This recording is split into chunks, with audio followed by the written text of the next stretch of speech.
Welcome to the 902 podcast, the official podcast of the Lancaster County Sheriff's Office in Lincoln, Nebraska. I'm Captain John Vik, and I want to thank you for listening. This podcast will give you an inside look at LSO, with topics and guests to discuss public safety issues impacting Lancaster County. Be sure to subscribe for highlights on news, cases, and the people working for you at LSO. You can also follow us across social media at LSO Nebraska on Facebook, X, Instagram, TikTok, and YouTube.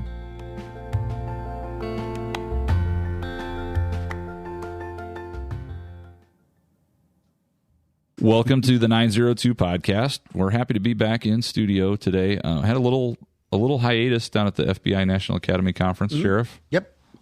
So we're cramming 5 days of work into a couple days of work here at the end of the week. We really went to a great conference, so we came back with a number of different takeaways from really good training seminars, so it was really beneficial. Yeah, Ben, that Nick Lavery, Warrior Mindset, Green Beret that lost a leg over in Afghanistan, just amazing story. Yeah, you know, you start to think you have some problems and gone through some things, and then you hear that story, and it kind of puts everything into perspective real quick for you. For sure. Well, thank you guys for being with us today, but we've got some special guests in the house.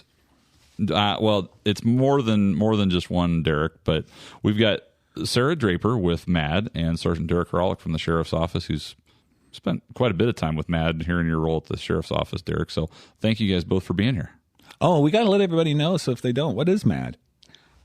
Sarah? Do I get to make the introduction Sure, to MADD? yeah. Yeah, definitely. Well, we are excited to be here. MADD is actually Mothers Against Drunk Driving. Awesome. Yeah. And, I guess growing up in the Sheriff's Office, MADD has just always been here. You know, we were talking just before we started recording about when that process kind of got started at the Sheriff's Office. So we'll talk about that in a little bit, but it's just been something for me that's just always been around. I've never known anything different, but we're really happy to have you here. And Derek, we're happy that you finally were able to join us on the show. So glad to be here. Yeah. Well, why don't Are you really? I am elated to be here. you can just see the look on his face. He's I brought my face for radio. super excited. Well, Sarah, why don't we start with you? Before we get into the specifics about MADD, let's just talk about where are you from? How did you get here? Yeah, definitely. I mean, I could start really deep for you and be like, well, I was born in South Dakota. Okay. Yeah. I don't think you want that much depth in my life. So I am actually kind of a Lincoln for lifer. I moved here when I was about 5, grew up in Lincoln. Okay. I went to school here, moved away, went to college in Missouri, came back. We won't hold that against you. Yeah. Well, not at Columbia, if it makes it better. Okay. Right. Sure. A little bit better. All right. Maybe. But actually pursued a degree in communications and broadcasting. Okay. Worked in that. So this should be easy for you, right? Yeah, this is like my home field, right? Perfect. It's been a lot of years since I've done that, actually. But I came back, kind of worked in that for a little while, and I decided I really loved the nonprofit industry and really wanted to find work with volunteers making a difference. Spotted a job at MADD, and I thought, what an incredible mission. Like, I'd never personally been impacted. It never had affected my life, but I thought I could really make a difference there. So about 14 years ago, I applied. I got a job, and I've been here ever since.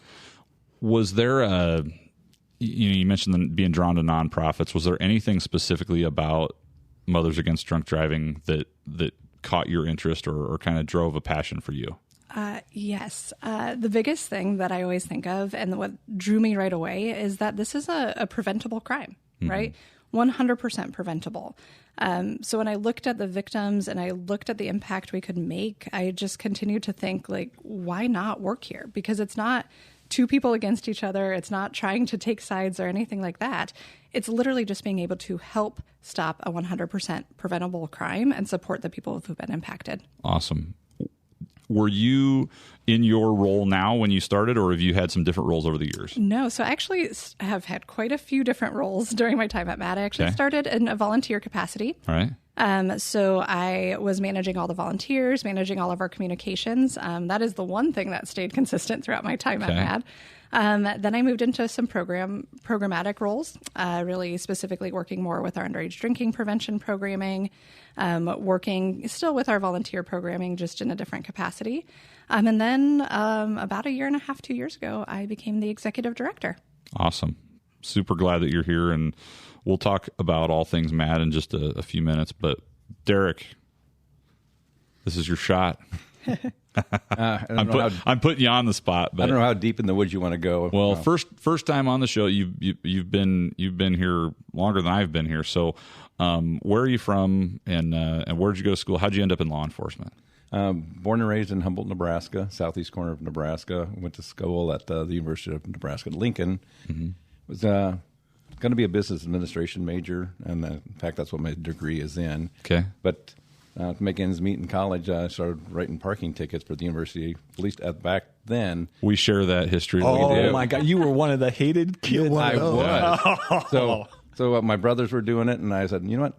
It looks like a good job, easy job. It works around my school schedule. So I started writing parking tickets for the university, and gotten kind of in the culture there, and decided this is really what I wanted to do and help people. And I know that's cliche, but I really did. How does writing parking tickets help people? No, it's the bigger picture. Yes.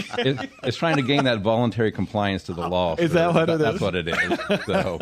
What I love of it is I've worked with you for a really long time now, and I just now learned that. Yeah. It's amazing. Mm-hmm. So then it answers a lot of things. It does. So I spent the first 4.5 years of my career at the Kearney, Nebraska Police Department, and wanted to get closer to home, closer to home, so we moved back to Lincoln, started with the sheriff's offices. That was told then, when I was talking about moving back here, I said, "Oh, you don't want to go to the police department, you want to go to the sheriff's office," and that's what I did, and kind of fell in love here. And I've been here since '97, total law enforcement of about 32 years. And New guy, huh? New guy. Eventually going to retire and move back to Humboldt. Bought a chunk of land. I'm going to move back to Humboldt to where I want to retire. And we're trying to get a few more years of work out of you. A few more. We'll get a few. Well, at least a few more years here, right? I don't know. Yeah. The work part. You're right. Yeah. That's possible. So. And where I became involved in MADD, I became this spare car. It was the Sheriff's Program for Accident Reduction and Education. It was a traffic car. Captain Leffler at the time was. So that was actually the acronym SPARE. SPARE. I was the SPARE deputy. Okay. Sheriff's Program for Accident Reduction and Education. And it was a grant-funded position, and all I did was write speeding tickets and traffic tickets. And one day, Captain Leffler said, I need you to go to this meeting, and that was back in 2001, and I went to my first MADD meeting and fell in love with their mission and what they stood for. And you were mad over MADD? I was. Okay. And I never put in for any overtime because he said, "Oh, you can get overtime." I never did. I fell in love with their mission, and I just volunteered my time, and I've been doing so since.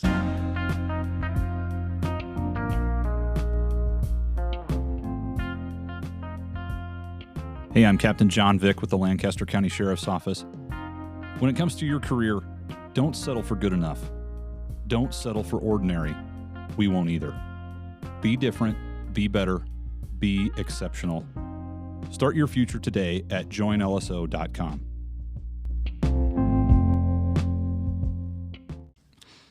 Great segue. I really just want to jump, Sarah, into the mission of MADD. So what does MADD do, and what is the mission behind the why that you guys have there at MADD? Yeah, definitely. What would you say you do here, right? Right. We are working to end drunk driving, right? It's really a simple, straightforward mission, but it's bigger than that. So working to end drunk driving, helping to fight drug driving, and we can dive into why those are worded a little bit different further on in the conversation. We work to support victims of all impaired driving, and then we are also working to prevent underage drinking. We know that kind of all of those things together can hopefully create a future where there are no more victims due to impaired driving on our roadways. Yeah. And before we went on air, and I think it is important because the words are important. I had Mothers Against Drunk Drivers written down on my sheet, but you corrected me. Because it's not the people that that your mission is about, but it's the behavior, right? Right. Yeah. We aren't against people, right? We aren't fighting against people. We're fighting against a choice that people make. Mm-hmm. And we know that by using a lot of different tools, we can help shift that behavior, create better behaviors, and hopefully, in the end drunk driving, right? That is our goal. That is our mission. And I think that's an important point you made with the preventing underage drinking, because just like just like we find in law enforcement, Sheriff, what's the stat? There's 70-80% of all crimes involve a vehicle, because especially in the Midwest, you got to get from point A to point B. Yep. Right. So it's no different with underage kids.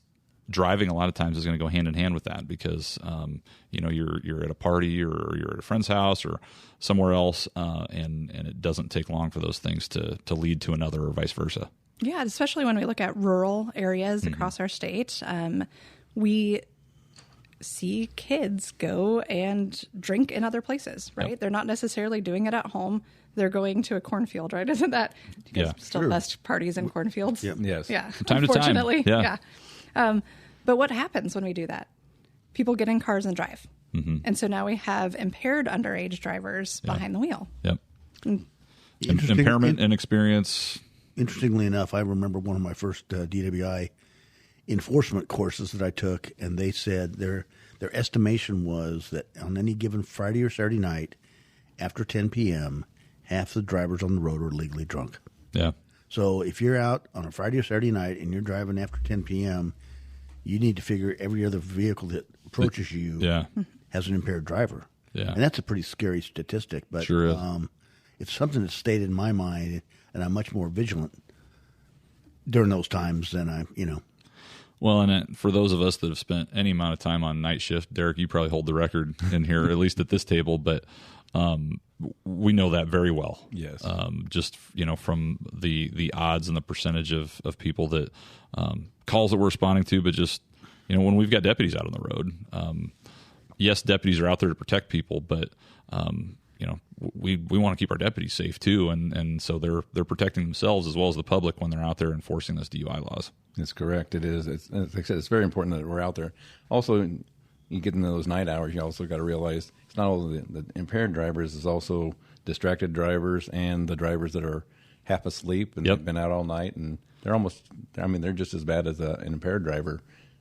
Lower visibility. we just and had a class on Yeah, that. they were talking for about that. employee, this class was talking about our employees working night shift, sleep impaired, and that, X amount of sleep deprivation equals X amount of BAC versus. Yeah. Yep. Yeah, and they're talking like from 16 hours to 20 hours of being awake, and how drastic that changes it without having sleep. Yeah. Sarah, how did MADD come to be? When did the organization kind of start, and how did it get to where it's at today? Yeah, definitely. So MADD was actually founded in 1980. Okay. Founded by a mother whose daughter was killed by a drunk driver. Mm-hmm. And she basically looked at the problem and she thought, we need to do something about this. So she started MADD, actually kind of one of the biggest grassroots organizations. In fact, if you look at historically how to really start a grassroots movement, MADD is the example that's given a lot, because we were so quickly, so powerful. And I think that speaks a lot to the fact that everybody was seeing that this is a problem, right? We needed to do something about it. MADD in Nebraska actually came about just a few years after the national organization. I always kind of joke like Nebraska is not always progressive, but in this case we were. We were ahead of the game. Yeah. Getting started and building a MADD here in the state, building a organization really fighting in the state. So since MADD was founded, we have made some huge strides when it comes to impaired driving. Some of the big ones that most people know are helping to get the .08 law passed, right? It wasn't always .08, right? Yes. Yeah, it was 0.10. Yeah. It was 0.15 when I started law enforcement. Oh, seriously? Yeah. Oh, man. Well, and at one point, it differed from state to state. There wasn't really a national standard either. So Yeah. Well, So people have from the 1980s, and I'm sure you could talk about this, a whole different perspective on DWI and driving, and then what they do at this point in time. Because back in the 80s, I was always on the assumption people just didn't think it was that big of a deal. Well, when I started in the mid-'70s, there were judges that didn't think it was a big deal. There were legislatures that didn't think it was a big deal, and so we had a difficult time getting BAC lowered. Because a .15, That's up there. you're out. That's up there. yeah, that's now aggravated. Yes. Like now we're aggravated in our state, but at one point we had to fight for that. Yeah, that was the standard, and we didn't. If you stopped somebody that was drunk, you didn't necessarily arrest them for drunk driving. That was sort of the last resort. You found another driver, you called somebody to come pick him up, take him home, and if all else fails, then they go to jail for drunk driving. And, that just, our numbers were terrible in the late 70s. And, then MADD came around and started changing behavior. I remember they used to have a group of volunteers that would monitor court cases. We still do. Still do? Okay. Yeah. And because there were those judges that were really, really soft on drunk driving. And so they kind of kept a slate card on which judges, were giving the minimum sentences and which judges were a little bit a little stronger on their sentencing. So it was really an interesting progress. It has changed. It's taken a generation, but it's changed the mindset of the majority of Americans about drinking and driving. Kind of like the seatbelt. Yes. Kind of like seatbelt, yep. Seatbelts and car seats are my two prime examples, right? Yes. I didn't go home in a car seat. Oh, I didn't either. Right. And we were climbing around in the back Right? seat. Yeah. But now you literally are checked at the hospital before you leave to make sure you have a car seat. We have better knowledge, we have better information, and drunk driving is a little bit maybe behind those things, but we are shifting the public mindset to say this is not something that's just okay to do. Yeah. We participate in an active bystandership program here at the Sheriff's Office, and where we're trying to prevent, mistakes and harmful behaviors here. One of the examples that they actually point to, one of the first successful programs of active bystandership, it wasn't called that back then, but peer education, peer support sort of thing, was the Friends Don't Let Friends Drive Drunk initiative, which was kind of one of the first times they took a national campaign away from just talking to the offender, to the person that was engaging in that behavior, but they actually tried bringing some of the peers into the group and saying that this is more of a community problem than just a problem one-to-one on the drunk driver. So certainly, I hope someday we're there.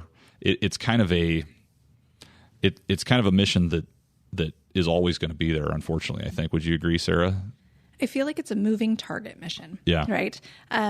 We believe as an organization that one day there will be no more drunk driving, right? Because of lots of different factors, because of technology, because of education, because of mindset shift, right? Mm-hmm. Do I think that's going to be in the next our lifetime 10 years? No. Do I think maybe as my son grows up and maybe his kids grow up, we see that happen because we have those things in place. But it's definitely... I say it's a moving target because as soon as we start to fix one thing, right, we have had the conversation about drunk driving very specifically, but now we have drugs driving. Yes. Which is like a whole different beast, right? Without a standard, impairment level, they went through a lot of work to establish a lot of the science behind the alcohol impairment, 0.08, which we have today.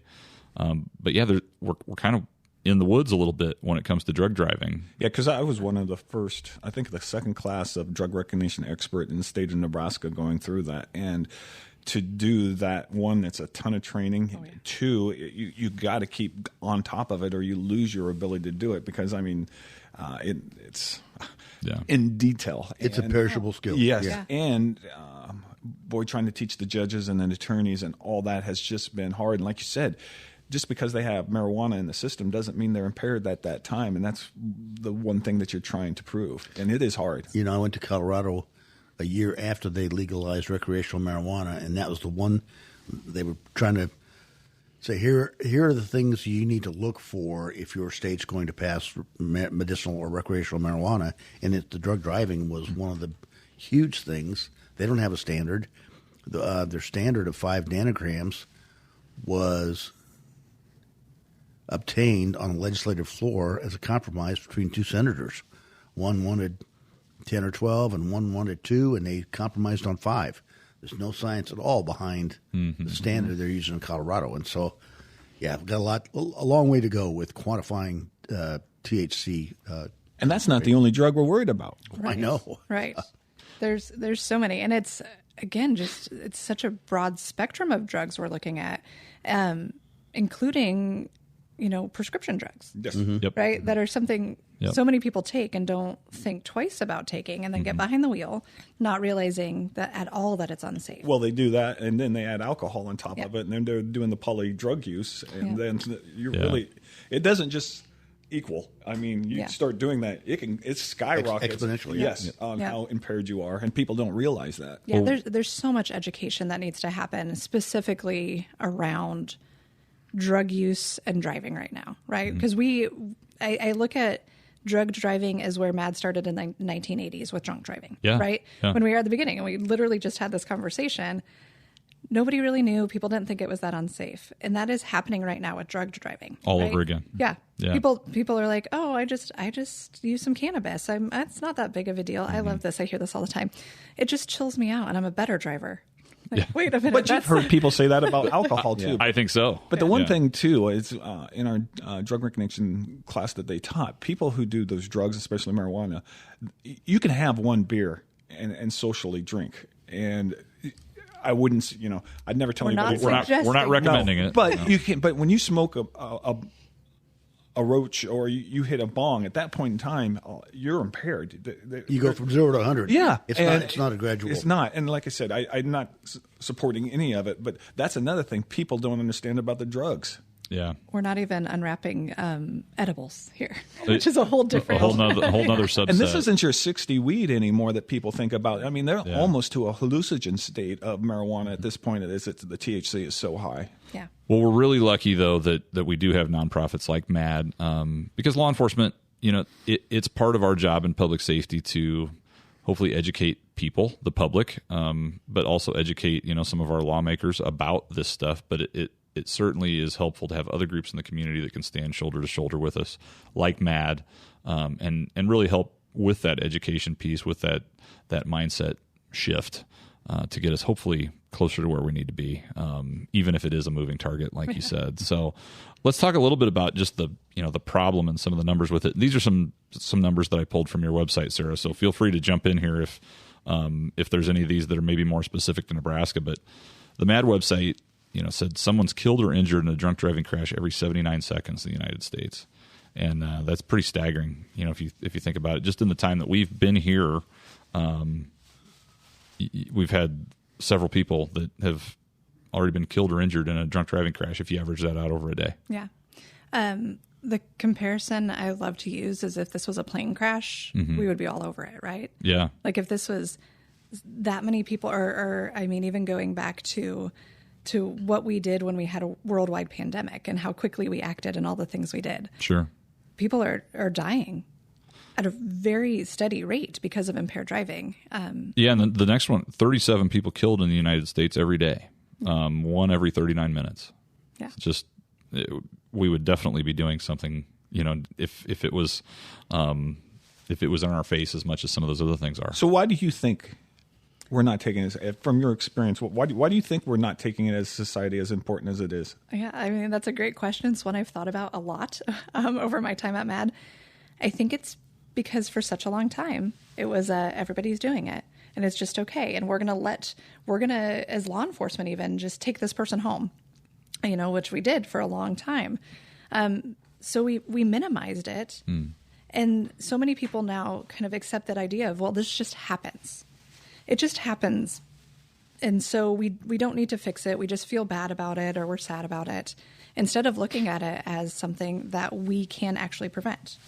All of those lives would be saved if someone just didn't get behind the wheel after drinking. What would you like to see done differently at this point in time to maybe help slow it down or stop it, that you would love to be able to say, hey, right now I'm going to mandate this, boom? Oh, that's a big question. Honestly, technology is probably our best answer right now. Go ahead. Sorry. No, I was just going to say, and it's something that's in action. Like I'm jumping ahead on our conversation, but the Halt and Ride Acts really are implementing and looking at putting technology in cars, right? I wish that I could change every single person's behavior and make them believe this was an issue, make them always make the choice to never get behind the wheel impaired. I'm afraid that's not going to happen. One, because we have just a lot of different issues at play, right? If I have a problem with alcohol, a substance use disorder, it's a lot harder for me to say, oh, I shouldn't drive, right? So we need something extra in the mix. And I think that's technology. What do you think? Like, it's kind of weird. The cops will sit 3 or 4 blocks away from downtown waiting for people to leave, but then the bars just let some of these folks go that... What do you think about having more responsibility on that? Now, I know they're not supposed to serve intoxicated people, but we all here understand that that's not foolproof by no stretch. Right. Overservice is a huge issue. And I think it's a challenging issue. I think it's a challenging issue because the bar in general doesn't want to overserve per se. For the most part, I'm going to say most of our owners are responsible and want to make good choices. We don't have enough training for our servers to recognize that. Right. They go through pretty minimal training to be able to even recognize when somebody's impaired. It puts them in a difficult position when they have to make that call. Right. What do you do with them? Yeah. What do I do? How do I handle this? And we're looking at a situation in general. A lot of places are short staffed. We don't have enough support in general. So then all of a sudden, what is that one bartender supposed to do when they are covering a whole bar full of people and now they have to manage this person who has been overserved, and what am I supposed to do about that? So it just has all of these different challenges. I would love, right? I would love if nobody was ever overserved. I don't even know where I went, and I'm not going to call anywhere out. And I also shouldn't admit that I do. I go have cocktails out. But there was somewhere, and it literally at the bottom of their menu, it said, we only serve 2 drinks. Mm-hmm. Like, they were just like, this is all we're going to do. Like, they were more of a craft cocktail bar. They had a higher probably alcohol content in each of their drinks. And they're like, you can have 2. That's it. That's really good. Yeah. Well, I think in a lot of times the servers, when they see people sitting at a table, they don't see them in motion, or they don't see them. They don't recognize that their motor skills have deteriorated because of what they're drinking. And so they're sitting there for an hour or two, and they look fine. Yeah. They might stagger then when they get up to go to the bathroom, but by that point, it's it's a little too late. Well, that and you don't know how intoxicated they are when they walk in. So then you kick them out the door and say, "See ya." Yeah, and here they go staggering to their car, and you don't want that to happen either. Right. Yeah. Well, and you have some people who probably have a higher tolerance as well, who may not show that. Exactly. So to just a bartender who's a 22-year-old. Yeah. They may not recognize. Oh, now some of us cops are 22 years old too. We're finding it. So let's not get too bad on the youngins. But on more training. There you go. On that tolerance point, I think sometimes people confuse tolerance with impairment, because just because you do have a higher tolerance doesn't mean that you're any less impaired. That's right. And your ability to safely operate a motor vehicle. So I think sometimes people mix that up, or they feel more confident than what they really should be. Yes. Derek, they might be able to do one thing, and they have learned to do that intoxicated or impaired very well. But throw 2 things at them, and they can't do it. Well, that's the reason why they may be driving straight, but their speed's going up and down all the time. As we're talking about finding DWIs, because that was one of my key things. I loved doing that because you just didn't know whose life you saved by stopping that. There's not a number you can say on that. But yeah, those were one of the key things. Is they can do one thing, but they couldn't do 2, and you just have to watch for that part of it, and it's a telltale sign. Sometimes they start drinking and they get that extra courage that, oh, one more is okay. Right. Oh, I'm fine. And they get that almost what you call liquid courage, where they've had too much to drink and they're impaired, but, oh, I'm fine. And they think they can do more than they actually can. Yeah. So, Derek, we talked about some of the things that MADD does, education-wise, advocacy-wise, certainly good partners with us. What does that partnership look like at the Lancaster County Sheriff's Office, and what are some of the projects and things that we do on a law enforcement side to partner with MADD? On the law enforcement side, on our checkpoints, we do checkpoints and basically high visibility checkpoints throughout the year, and we always lean on MADD because we have to, for the state, we have to document the number of cars and contacts and stuff, and we kind of lean on MADD to wake, and they'll come out, support law enforcement. A lot of times you'll have volunteers there. They'll have volunteers out there. And they bring cookies. And they have an accurate, they have a more accurate count than the deputies. Because the deputies keep track, and they keep track, and I know their numbers right because that's what they're doing for us. And they're there to support us, and their numbers are still off because the deputies, I think I had 6. Right. Yeah, So well, they're doing a little bit more than we are, right? They The are. only Their thing we focus need is to maybe focus somewhere on else, is the yeah. cookies and the tally. Right. So we can, so they're out there to support us and help us get Yeah. some numbers for the state, so we can submit those with our grant. And we've got some grants coming up yet this year. We usually try to coincide them with holidays or other major events in the U.S. where people are sometimes consuming alcohol, but sometimes, like you said, checkpoints, and other times just high visibility, more like saturation patrols too that we're doing, and I don't know. I mean, I can certainly think about even thinking back to college and just talking with other people that. When you hear about that on the news or something, that hey, there's a checkpoint, or I think hopefully it makes you think twice It before does. you do something. And over the years, I've been supervising checkpoints for a couple of years now, and it's always that perception. We're not the public side. Oh, you're just out there to catch people. We're not out there to catch people. We're out there to raise awareness. Because if you think about it, if we contact 400 cars in a checkpoint and we're checking every fourth car, there's another 1,200 cars that went by that we didn't contact. Yeah. It puts that perception in the public, like, oh, that could be me, and hopefully gains that voluntary compliance to the law. Like, hey, that could be me that's in that checkpoint, and hopefully they'll make a better choice if they've been drinking and out driving. So. Yeah, It's never a secret where our checkpoints are. No. We publicize those in the media. Social media, We too, don't want yeah. people surprised. We want them to, there's a checkpoint out there. I may not remember where it's at, but it gives them an idea they should not drink or drive impaired. And Put your seatbelt on, don't be texting, and all those things. And over the years, I mean, on the checkpoints, because I compile all the stats, I'm surprised the number of people say, you know what? I knew this was going to be here. I saw it on the news, but yet I'm here getting arrested for drunk driving. Anyway. Even though I knew it was going to be here. Yeah.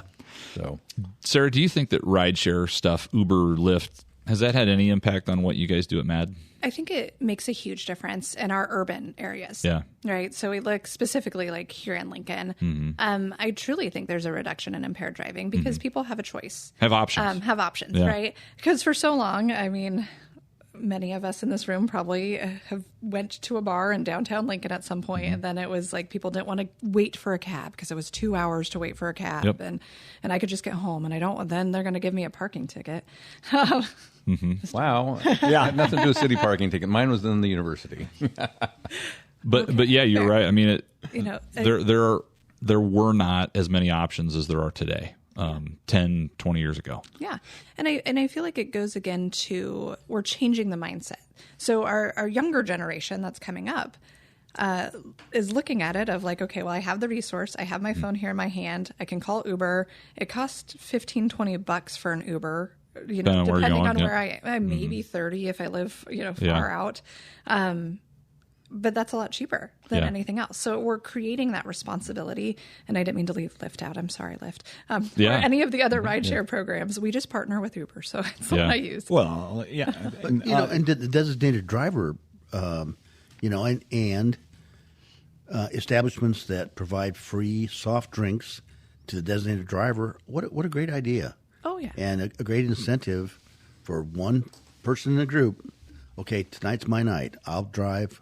I won't drink, and then stick with that. We've normalized that a lot more, and we've actually made it just a lot better across the board, right? Like it's no longer just a soft drink, right? Like I can get a free soft drink, or I can go order a really fun mocktail, right? They're making all of these NA versions of drinks that are incredible. So the designated driver doesn't necessarily have to feel like, oh, I'm not part of everything. They are just making the choice to not consume alcohol. Good point. So are you up at the Capitol a lot with the senators and things? When we need to be. And my question is Yeah. do you see a difference between senators from the East or the West or on their mindset of DWI and that? Well, I'm going to be very careful of how I word this so I don't upset anybody. I would say our perception, again, in more urban areas versus rural areas is different. because of many things. And I think you would see the same thing if you looked even at seatbelt compliance, right? Yes. We have better compliance here in this area than we do sometimes in outstate Nebraska, because that farmer who has worked all day should be able to get into their truck and, well, they don't buckle their seatbelt, no big deal. Well, it is a big deal. And then the same mindset kind of comes in impaired driving. Oh, well, it's just something that happened. Bob shouldn't be punished for his whole life because he made that choice to drive impaired. So we have some pushback when we're trying to change laws because there's that idea of like, oh, well, he just did it.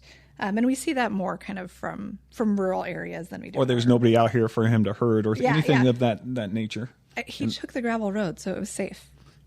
And problem too, in like those rural communities, is a lot of the judges and attorneys know the local people there. Yeah. Well, it's a smaller community, and more community ties there. So, but I mean, this isn't the only issue where we just see some urban rural divide. I mean, I think there's just differences in how life works when it comes to a whole host of public safety. Well, topics. that was with the handguns and CCW and all that too. It's a big difference. Being downtown Omaha and being out in the Panhandle could be a lot different for each other. Well, Sarah, while we've got a little bit of time left, you mentioned this earlier about the HALT Act. What are some of MADD's focuses and priorities as far as maybe initiatives that you guys are working on right now?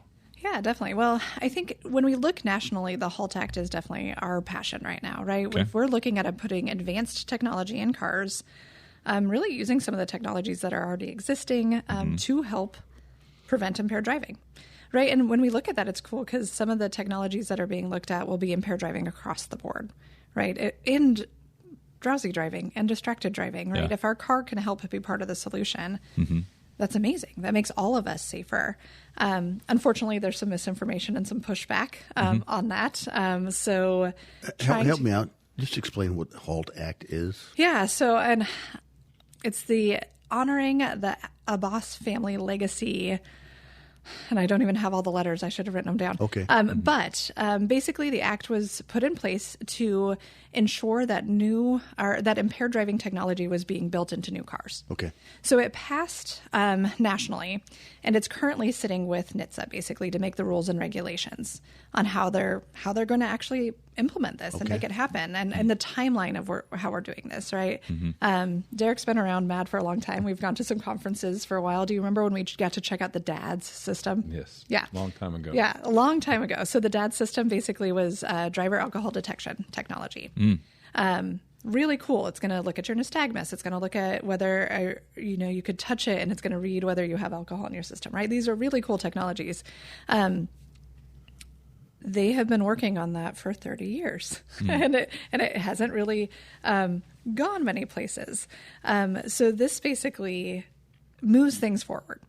Whether it's that technology or other technology, right? MADD is not technology picky at this point. We don't care what the technology is. We know there's a lot of different things being built and worked on. Just moving in that direction. We just want whatever is available to be put in cars, because that truly can be a huge part of the solution, right? If our then somebody's going to come in and invent how to override the solutions to it, which is the frustrating part of right? it. Isn't that what? Yeah, that's just people do that with seatbelts. Yes, people do that. all of it. It's maddening. Or they'll have their sober friend do it so they can start the car. Yeah. Yeah. Unless you go 15 or 15 minutes, then you have to do it again. Yeah. Yes. I'm pretty sure we get a lot of pushback if we had 15-minute rolling retests in every car. Well, and Sure. that's always the balance to everything, with when it comes to there's costs involved, and that makes cars more expensive, and people worry about civil liberties and all. These are the same things that come up anytime that there's a national debate about something. But even automated cars now that have limited or sometimes, they're getting there, fully autonomous self-driving vehicles. You think about that, how big of a game changer that will be someday. In whatever that form that looks like, whether we're talking impairment or just simply human error. If you're able to remove that from the equation, it seems like a really big lift when you look at how many vehicles there are in the United States. But any impact that we're able to make on that certainly is going to move the needle a little bit.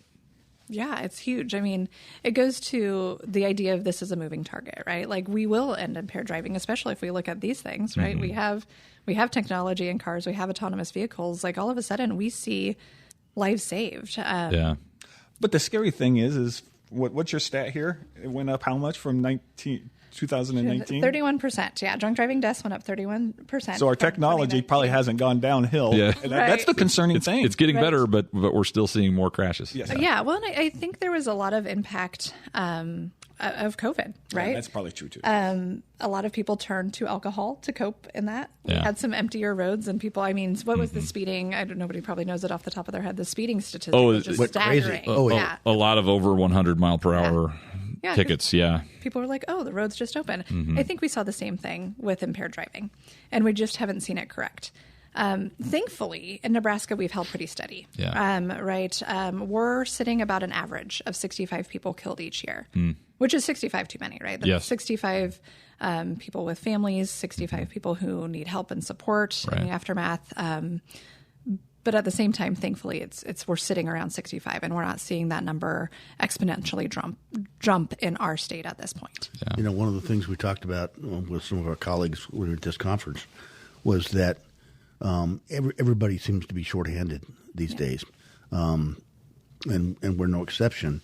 So that means the people who are working are busier, taking calls for service, and don't have as much time to dedicate to traffic enforcement. Yeah, to be proactive. To be proactive. And so we were talking about specifically drunk driving arrests are down, speeding tickets are down, all of those efforts to help educate the public about driving safety are down because the officers and deputies who are working are just busier taking calls for service. Well, I'll go on the record and just saying, you start watching people's driving habits in Lincoln, and I'd say in the last 2 years, it's gotten worse. Nobody knows how to use a turn signal. They're speeding, they're running the red lights and all that. And again, I think some of it is because of the manpower issue and not being able to get out there and do the enforcement. You know, a lot of times people are really obeying the law 2 miles in front and 2 miles behind a marked cruiser. Yeah. Sure. Right. Yeah. Well, and we always, always need more of them out there. But I do want to cover, too, some of the things that maybe go a little bit more unseen with some of your services. Talk to us about victim care and victim advocacy. What does that look like with MADD? And definitely. It's sad that it's a secret of what MADD does, right? Most people don't know that it's something we do because many people aren't ever directly impacted by impaired driving. But MADD actually was founded sort of as a victim services organization, and we serve victims of impaired driving. So what does that actually mean? It means that anyone who has been impacted by impaired driving, so drugged driving, drunk driving, really underage drinking too, we can help them and we can assist them. That happens in a lot of different ways. One of the biggest ways is actually through court accompaniment. You know, because you've all seen it. The court process is messy, right? Like it is. That's confusing. It's complicated. Yeah, that's an understatement if I've ever heard. Nice way to put that. Yeah. Right?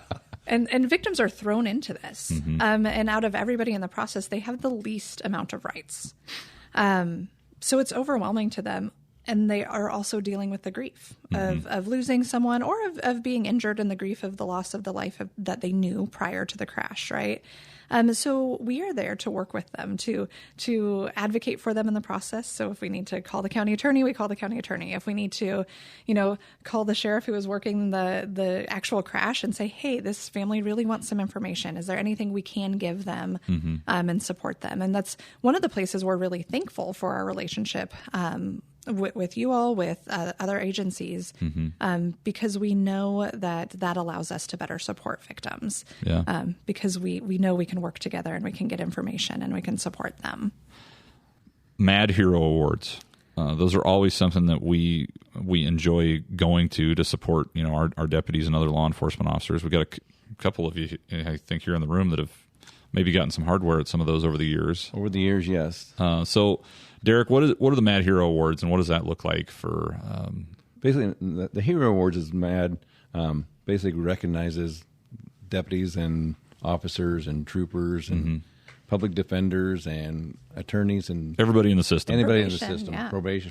I forgot probation. Basically honors their efforts towards reducing the number of drunk drivers over the year or over the course of the year. Yeah, they got different categories, don't they? Yes, they do. And they've added. They started out even underage MIPs and underage drinking's got a category. They started out with a few categories, and over the years we've expanded the categories, and it's just an overall event to support and honor the people that are trying to make an impact on drunk driving and underage drinking. Because working at DWI, it's not like 3 minutes and you're done. No, not at all. And I don't think people really understand the time commitment. Hour or two, you know. Depending where you're at. Yeah. So Easy. let's move on to staff. You mentioned you got started in this with MADD 14, 15 years ago, I think you said. Yeah, and so what does your staff look like, at least at the Nebraska office, and how much of your staff is kind of in a full-time or part-time paid capacity? How many are volunteers? Yeah. So we have 3 full-time staff. Okay. I always, just a plug, thanks to the generosity of the Nebraska Office of Highway Safety. They help grant fund us so we can have 3 full-time staff. Yeah.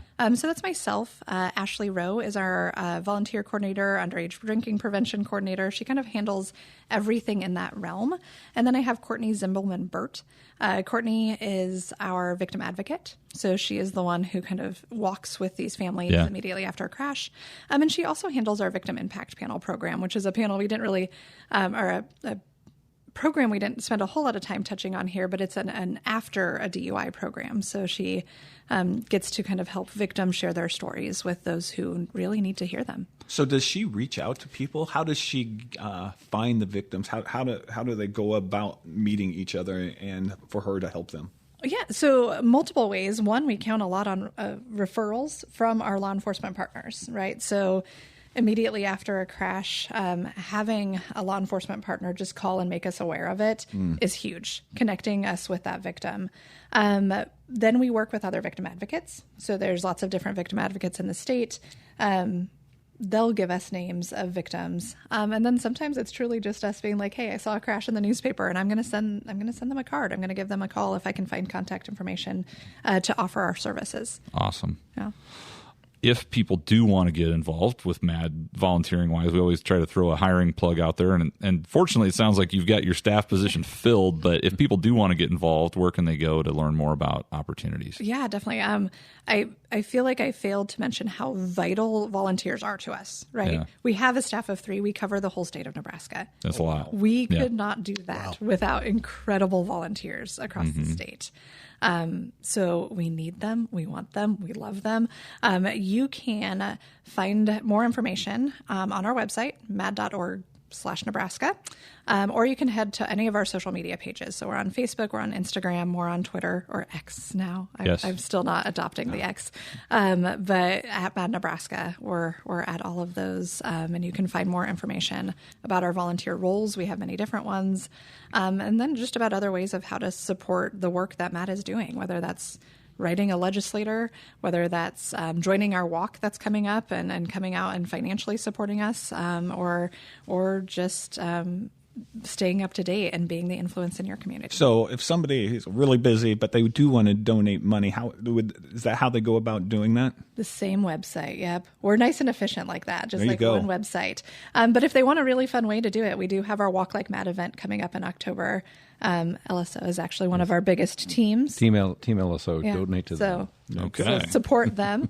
Nice opportunity to plug that, right? For sure. That could be our No Shave November charity. There you go. There we go. So you're saying there might be a No Shave November opportunity? I'm saying there might be an opportunity. Okay. All right. Well, Team LSO would take it. There's certainly a lot worse things we could donate to. That's it's good that you're coming out, and I hope this program helps on getting the word out because it is, one life is too many, and it's being at some of those crash sites, and I know all of us have done that, and seeing the destruction and the harm and the hurt, The impact, yeah. the impact, and being the first hand to seeing that, that never goes away from you, and it makes you a true believer.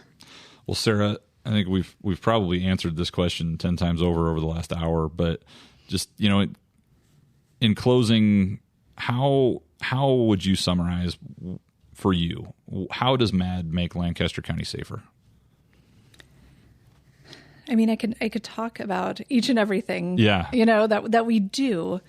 But I think it truly comes back to creating that future with no more victims, right? We all live in this community. Yep. We are part of this community, and we want to see a future where we don't have a neighbor who's been impacted. We have walked and we have seen the true impact of this crime, right? It does never go away. Those families who have lost a loved one, they don't heal, right? They move forward. They find a way to cope, to survive. But their life has changed forever. And so we feel like the true impact we can make is creating a future where nobody has to live with that. Wouldn't you like to have to go find a new nonprofit because Yes. this one's Yeah. That is my dream, to work myself out of a job. There you go. That's a great That's an awesome plan. Well, we covered a lot of ground today. We really appreciate you being here.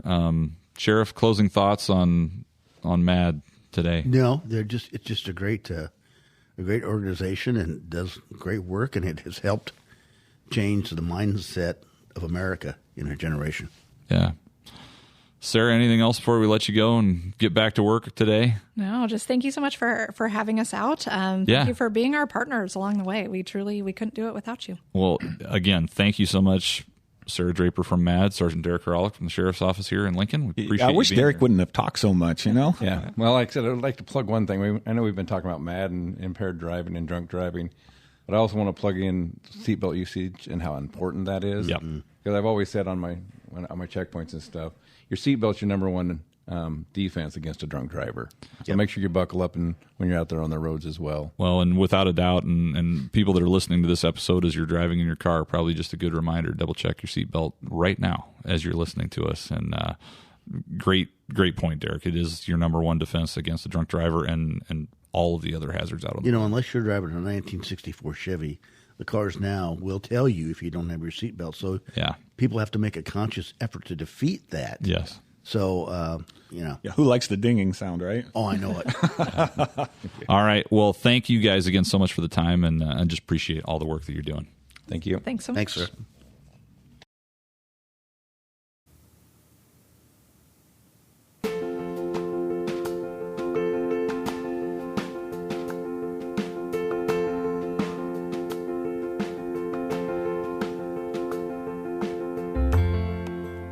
That is all the time we have for today's episode of the 902 podcast. We appreciate you tuning in. Be sure to follow us on Spotify, Apple, or wherever you enjoy listening to podcasts. You can also reach out to us on social media at LSO Nebraska on Facebook, X, Instagram, TikTok, LinkedIn, and YouTube. To learn more about career opportunities at the Lancaster County Sheriff's Office, be sure to visit us at joinlso.com. You can also reach out to us via email at lso@lancaster.ne.gov. We hope to catch you on a future episode of the 902 podcast. Thanks for listening.